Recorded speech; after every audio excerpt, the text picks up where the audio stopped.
చూస్తున్నాం, అన్ని మతికి పెట్టుకుంటున్నాం. మా టైం రాదా అప్పుడు వడ్డీతోటి ఇస్తాం. మల్లేష్ అన్న, గా ఊరోళ్ళు జర ఎక్కువ చేస్తున్నారట కదా, జర ఓపిక పట్టరాదే. ఇంకో ఏడాది అయితే అలా సంగతి చూసుడే. ఏం బిడ్డ, ఎల్లకాలం మీ టైమే నడుస్తుంది అనుకుంటున్నావా? పవర్ చేతులకు రాని నీ పని చెప్తాం గాని. ఇగో గిట్లుంటాయి ధమ్కీలు. వాళ్ళు పవర్లుంటే అంతా రూల్ ప్రకారం, ప్రతిపక్షంలుంటే అవతలోళ్ళు రూల్ తప్పినట్టు మాట్లాడు కామనే. ఇంతకు అసలు ముచ్చట ఏందంటే, ఆంధ్రల పాత సీఎం కు 4 సింహాలకు నడుమ తగ్గఫర్ నడుస్తుంది.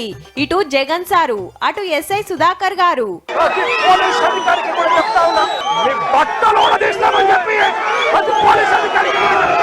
పోలీసులు ఏమన్నా నువ్వు ఇస్తే వేసుకున్న బట్టలు అనుకున్నావా?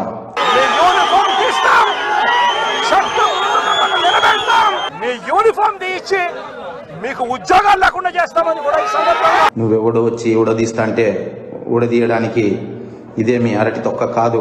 పోలీసుల బట్టలుడదీసి కొట్టేంత బాధేమొచ్చిందంటే, సత్యసాయి జిల్లా ఎంపీపీ ఎన్నికలయాల్ల వైసీపీ లీడర్లను సతాయించిండ్రట రామగిరి పోలీసులు.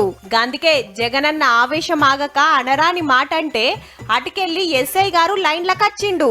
లీడర్ల పవర్ 5 ఏండ్లే, మా పవర్ రిటైర్ అయ్యేదానికి అనేది సారు మాట. అప్పట్లా సిఐ గోరంట్ల మాధవ్ సార్ అయితే టీడీపీ ఎంపీ మీద మీసం తిప్పి ధమ్కీస్తే శబాష్ అని ఇదే జగన్ సారు పార్టీలకు తీసుకొని పార్లమెంట్ కు పంపే. ఇప్పుడేమో వార్నింగ్లు ఇవ్వబట్టే. అంటే కోపంగాని ఇయాల రేపు పోలీసులు ఆఫీసర్లు రూల్స్ ప్రకారం డ్యూటీ వేసేటట్టుందా? ఎవ్వరు పవర్లుంటే వాళ్ళకి జైగొట్టాల్సిందేనాయే. అప్పుడు లోకేష్ సారు రెడ్ బుక్ ల పేర్లు రాసుకున్నట్టే ఇప్పుడు జగన్ సార్ ఏ బుక్ లో రాస్తాడో చూడాలే మరి.